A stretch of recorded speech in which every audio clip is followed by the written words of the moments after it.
Welcome to Life Outside the Box Season 2. I am your host, Action and Director, and I'm here with a very special guest today. My first guest of the season. I ended last season with a female. I'm going to start Season 2 with a female. This is Star. Star, how you doing? I'm good. How are you? I'm pretty good. Welcome to Life Outside the Box. I'm glad to be here. Thank you for having me. Thank you for coming. Now, here's how we're going to start, because a lot of females out there, they get real scared of this show, and I don't know why. Why? Because they don't think that females could rock sneakers like men rock sneakers, and I don't understand that, because I know a lot of female sneakerheads that are just better than most men when it comes to sneakers. Factual. And I know you're one of them. Factual. Starting with what you got on your feet today to what you brought today, I mean, epic, man. So tell me a little about yourself. What have you done as far as in the sneaker world? First of all, not born in, but raised in Southside Jamaica, Queens. Okay, Queens get the money. You know it. I've been a sneakerhead since I was a kid. Every sneaker that came out, I hit up my father like, yo, I need that. Or I'm walking up and down the block with a 36 count case of Rice Krispie treats, selling them to the neighbors, and they was buying them. So okay. You hustle for your sneakers. Okay, that's listen. I applaud that. I worked for Foot Locker for about 3 years, and then I worked for Nike the rest of the way till I transferred out into corporate world settings. Sneakers been my life. I'm a graduate of FIT Sneaker Essential Program, Design Program, Marketing and Branding. Sneakers is life, yo. I love footwear. Okay. So tell us a little about the program that you graduated from at FIT. Oh, Sneaker Essentials. So basically it taught you the history of sneakers, okay, the concept of sneakers, how they're made, different brands. You got to sit down with different sneaker connoisseurs from all over the country, and you'll hear their path and how they got into sneakers and what they love about sneakers. So you had to do a grill, you had to pick your top 9 kicks, you had to do unbox videos, you had to research. It was work that you had to put in. Oh, I love that. Yes. I feel ashamed that I haven't taken that class. I might have to sign up for that. You have to sign. I tell anybody, if you a sneakerhead, you're really a sneakerhead and you invest in footwear, you need to have this course under your belt, because it opens up so many doors for you, and you meet so many people from across the world that have the same liking as you, and that's sneakers and the same love for sneakers. So say if I can't find a sneaker here in New York, I can hit up one of my classmates and like, yo, y'all got that out there in Virginia or something? So it works out. Oh, it's a whole networking behind the thing. Yeah. Oh, wow. That's amazing. That is amazing. For all you sneakerheads out there, man, I'm going to post a link in the bio so you know how to sign up for that class and how to get in tune with that. So let's get right into it. What sneaker did you bring for us today? Ooh, them Cool Gray 11s. Oh, Cool Gray 11s. Let's see it. Unbox that thing. Let's see what's going on here. Let's talk about it.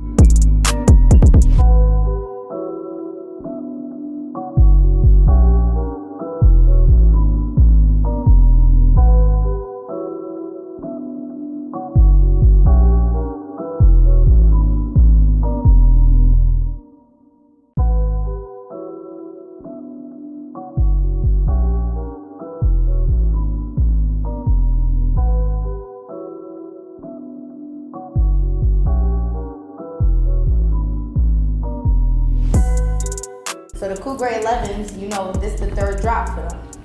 They originated in 2001.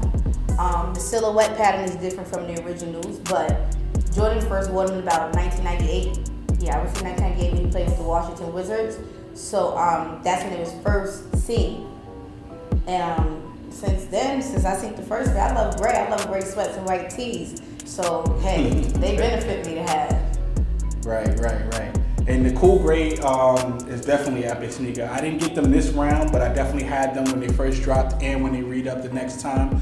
The Cool Gray is for you, right? What were you going through in your life at the time when you first discovered these sneakers? 2001, I was in the 5th grade. Okay. That was a transitional year for me, because I knew next year I'd be leaving elementary school. Right. I'd be graduating. I knew I was going to be going to middle school, and I knew that appearance was important. Absolutely. When you go into higher learning grade schools, and that what you wear. Yeah. Was really essential. So I was on top of my sneaker game. I didn't care about nothing else.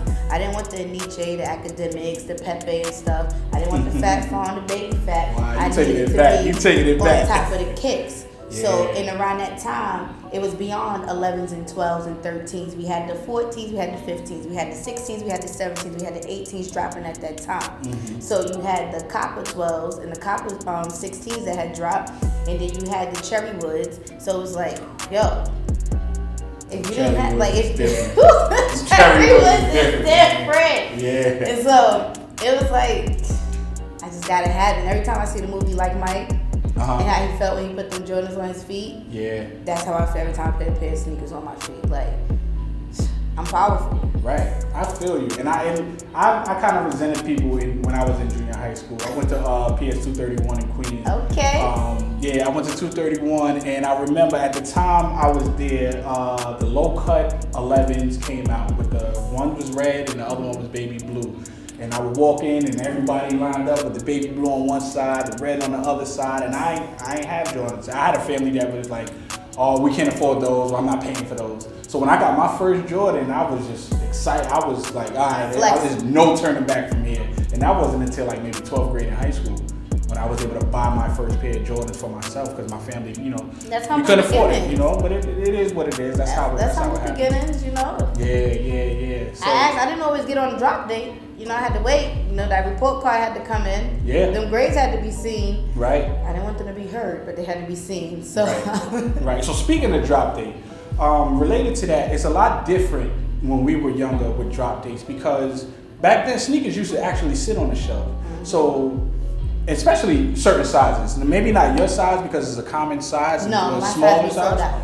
Yeah, exactly. So your size may not sit on the shelf. I'm now a 10.5, so my size never sits on the shelf.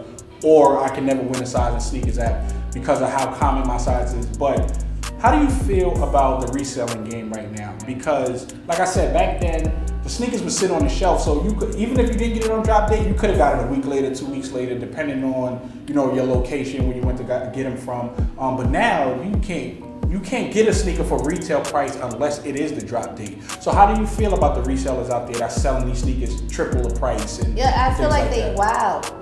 But at the end of the day, everybody's love for sneakers is different. Yeah. Right? My love for sneakers, I buy them because I want to wear them. I don't buy them to resell them. Right? I don't want to make money off of the sneaker. I want to wear the sneaker. I can open up a sneaker store and sell sneakers if that's what I want to do. Absolutely. So the reselling, the raffle is corny. Because my foot literally grew like a year and a half ago because I was a 3.5 since 3rd grade.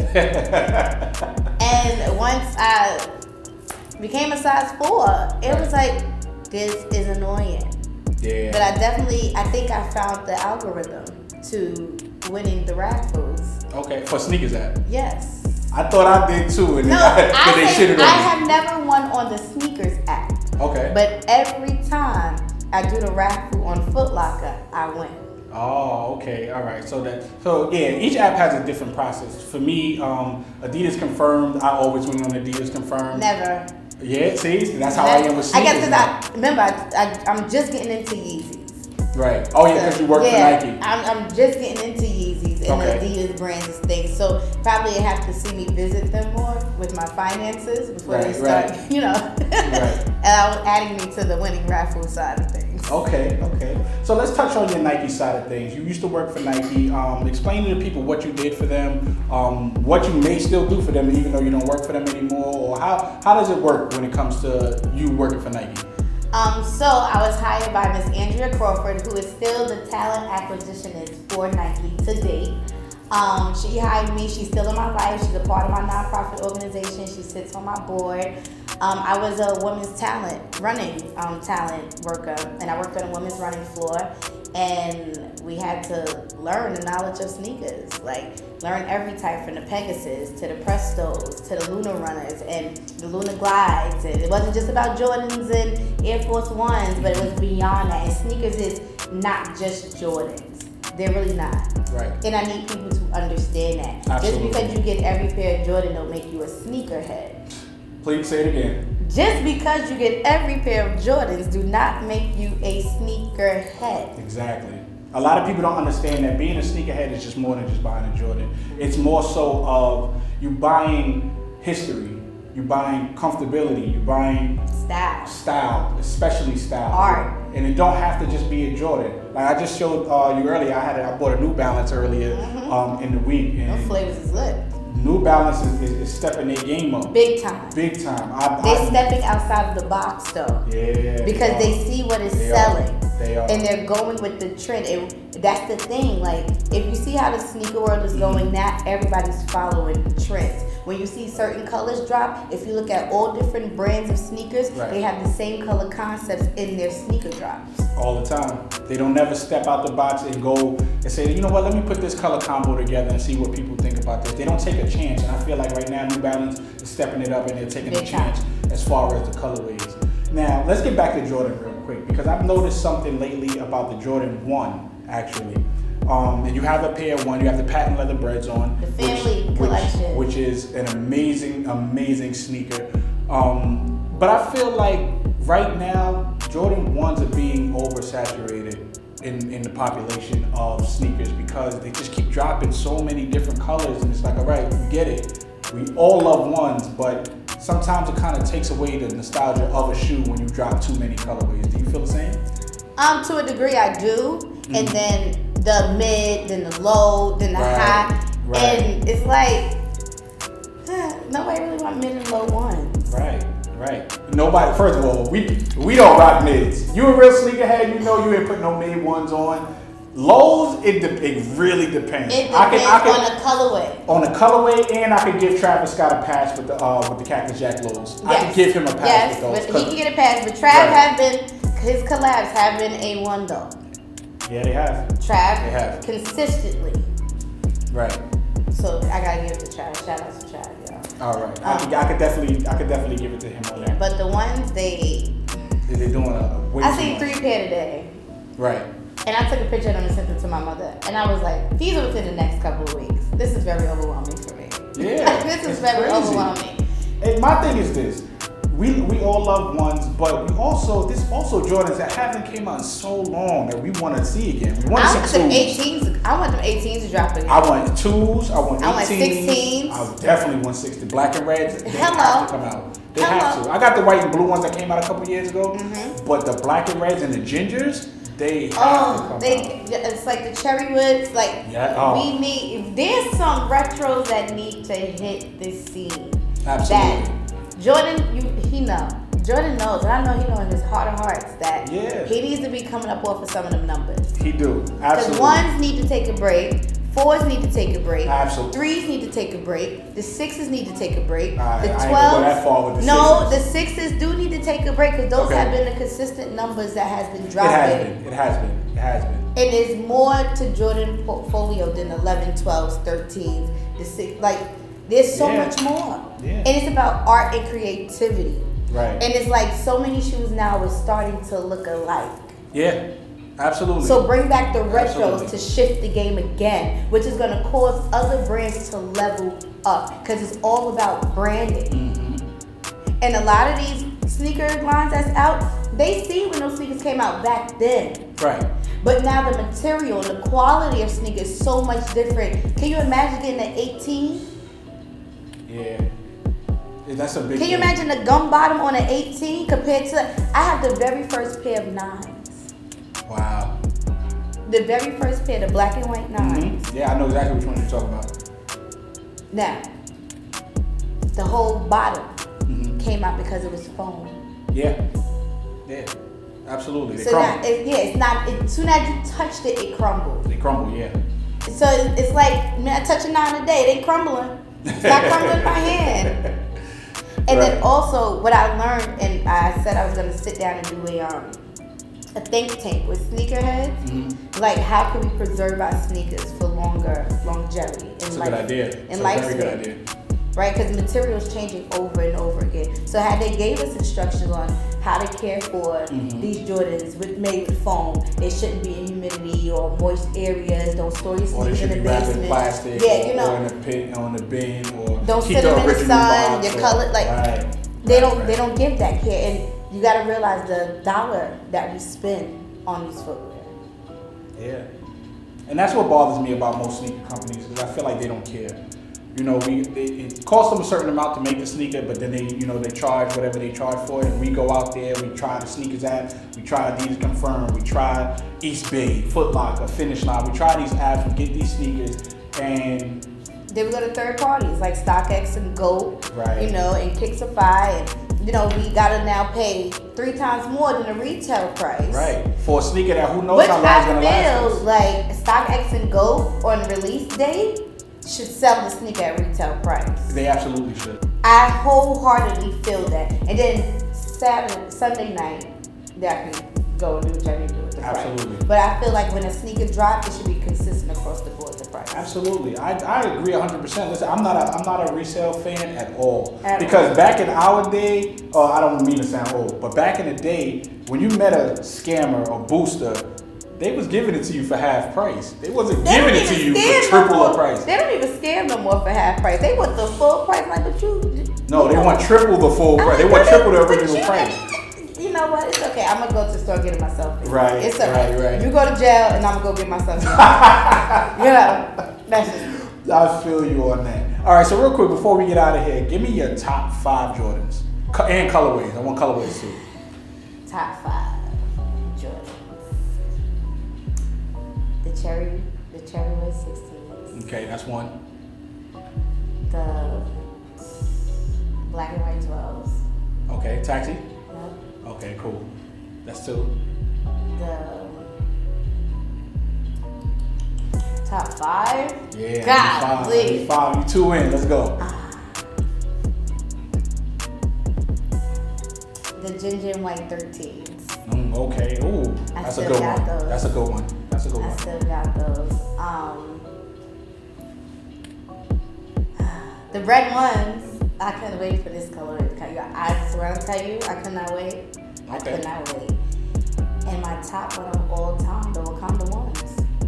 Oh, okay. Wow. All right. Cool. I like that. You want my top 5? Yes. I give you my top 5 right now. Olive 9s. Yes. Olive 9s. Infrared 6. I'm gonna go Ferrari 14s, the red ones. I'm sorry, those are crazy. There. Olympic 7 and Fluke Game 12. Oh. Those are my top 5. Okay. Now what's your top 5 sneakers? Oh, top 5 of all time. Of all time. Top 5 sneakers of all time. That's so hard. That is so hard. All right, I'll attempt. Air Max 95 neons. That's mine. That's one.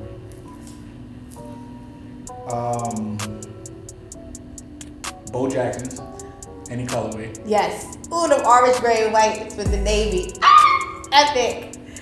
Bo Jackson, any colorway. Foam posits, pennies. The ones without the check, not the ones with the check. The blue ones.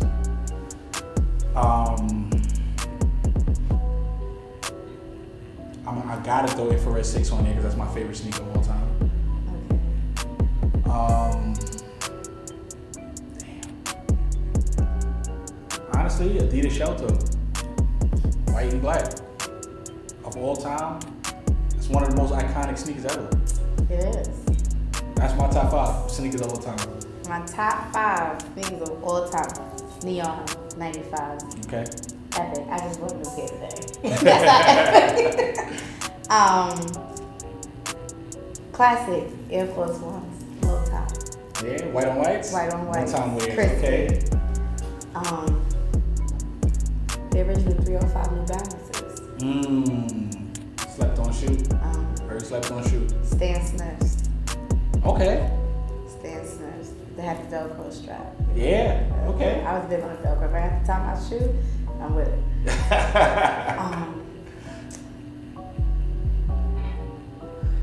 And my burgundy 13s, velvets. Oh, okay. Yeah. All right. I like those. I like it. Was that 4 or 5? I feel like that was 5. That was 5? That was All right. 5. That's 5. That's a good list. That's a good list. Well, listen, I appreciate you for coming on the show. Again, thank you This for has been having me. amazing. Shout out to you for being the first female of the season. You know, And also all you sneakerheads out there, I really hope that you pay attention to what's going on out there with these apps, with the way the game is, the oversaturation of certain sneakers. And for people that are not sneakerheads, I hope you watch this show and understand why we are who we are and learn something from us, all right? My name is Extra, the director, and this has been Life Outside the Box. Welcome to Sneaker of the Week, which is the part of the show where I take a sneaker out of my personal collection and I unbox it right here on Life Outside the Box. And today what I've bought for you guys are the Air Kai's Art Basel editions.